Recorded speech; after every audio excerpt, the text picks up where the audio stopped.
दोस्तों नमस्कार। एक बार फिर हाजिर हैं एक और नई जानकारी के साथ। साथियों, आज हम बात करने वाले हैं किसानों से जुड़ी बड़ी खबर पर। साथियों, हरियाणा सरकार ने किसानों के लिए एक शानदार योजना शुरू की है, जिसको हम CRM यानी फसल अवशेष प्रबंधन योजना भी कह सकते हैं। साथियों, इस पर सरकार इसके तहत कृषि यंत्र खरीदने पर सरकार 50% तक सब्सिडी दे रही है।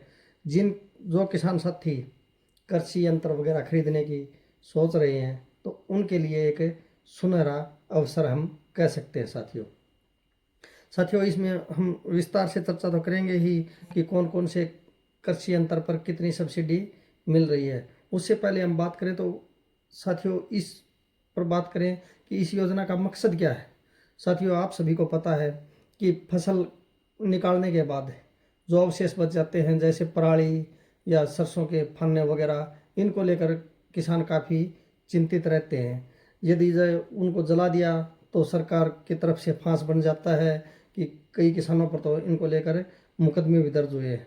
तो इन सब के समाधान के लिए सरकार ने यह योजना शुरू की है कि कुछ हिस्सा किसान अपनी तरफ से मैनेज कर ले और कुछ सरकार सब्सिडी के तहत उनको कृषि यंत्र उपलब्ध करवाए, जिससे कि किसान की आर्थिक खुशहाली आए और फसल अवशेष प्रबंधन भी अच्छे से कर सके। तो साथियों, इस योजना का मकसद यही था। और साथियों, अब हम बात करें कि इसमें कौन कौन अप्लाई कर सकते हैं। साथियों, हरियाणा राज्य के सभी किसान इस योजना का लाभ ले सकते हैं, लेकिन इसमें एक कंडीशन भी है। साथियों, ध्यान देने योग्य बात यह है कि इसमें जिन किसानों पर पराली जलाने का रिकॉर्ड रेड एंट्री है, यानी जिस किसान के विरुद्ध फसल अवशेष वगैरह जो जलाते हैं उसको लेकर कोई विभागीय कार्रवाई की गई है, तो वो किसान इस योजना के लिए पात्र नहीं है या इस योजना का लाभ नहीं ले सकता। साथियों, इस बात का विशेष ध्यान रखना है। अब हम बात करें सब्सिडी कितनी मिलेगी। तो साथियों, सरकार मशीनों पर 50% तक सब्सिडी दे रही है। जिन जौन सी मशीनों पर या जौन से कृषि यंत्रों पर सब्सिडी मिल रही है उन पर हम विस्तार से चर्चा करें तो सबसे पहले सुपर SMS, इस पर 56,000, एपी सीडर 78,000 से 87,000, स्मार्ट सीडर 83,000 से 87,000, रोटावेटर मल्चर 72,500 से 1,47,000 तक, रोटेरी सलेसर 27,500 से साथियों,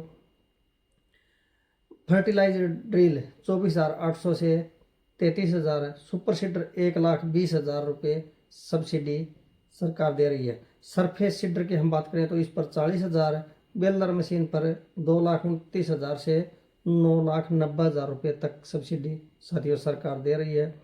रैक 1,65,000, कॉर्न रिपर 37,500 से 2,00,000 रुपये तक, ट्रैक्टर लोडर 3,05,000 रुपये तक, टेडर मशीन 2,50,000 रुपये तक।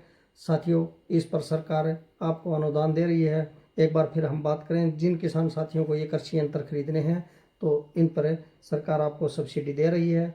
तो हमारी सलाह तो यही है कि अब खरीदने का सही समय है। और इसमें साथियों ये समय सीमित है, 15 जून तक ही आप इसमें आवेदन कर सकते हैं। साथियों, इसके लिए कुछ हम बात करें कि कौन कौन से डॉक्यूमेंट्स या कागजात होने चाहिए। तो किसान साथियों, सबसे पहले मेरी फसल मेरा ब्यौरा पोर्टल पर रजिस्ट्रेशन होना अनिवार्य है। उसके पास Aadhaar card, PAN card, bank passbook, ज़मीन के कागजात, ट्रैक्टर की RC, साथियों वैलिड RC होनी चाहिए। अब हम बात करें कि इसका प्रोसेस क्या रहने वाला है। सबसे पहले पोर्टल पर आवेदन करना होगा। साथियों, आवेदन की जांच यानी वेरिफिकेशन होगी। उसके बाद किसान मशीन खरीदेगा। इसके बाद मशीनों का भौतिक सत्यापन होगा, यानी विभाग की तरफ से आपको फ़ोन या SMS के द्वारा आपको सूचित कर दिया जाएगा कि आपको वो आपने जो कृषि यंत्र खरीदा है वो आपको लेके वहाँ जाना पड़ेगा और विभाग से जो टीम आएगी वो जांच या वेरिफिकेशन करेगी। इसके बाद आपके खाते में सरकार द्वारा सीधी सब्सिडी आपके बैंक खाते में भेज दी जाएगी। किसान साथियों, आवेदन शुरू हो चुके हैं। एक बार जल्द से जल्द आवेदन करें और अपना कृषि यंत्र खरीदना सुनिश्चित करें। 15 जून इसके बाद आवेदन स्वीकार नहीं किया जाएंगे। साथियों, इसमें कई बार आवेदन ज़्यादा होने उपरांत पहले आओ पहले पाओ जैसी स्थिति हो सकती है। अगर आप इनमें से कोई कृषि यंत्र खरीदना चाहते हो तो यह योजना आपके लिए काफ़ी फायदेमंद होने वाली है। इससे खेती आसान होगी और खर्च कम होगा। तो किसान साथियों, आग्रह है, पराली मत जलाओ, मशीन अपनाओ और सब्सिडी पाओ। बहुत बहुत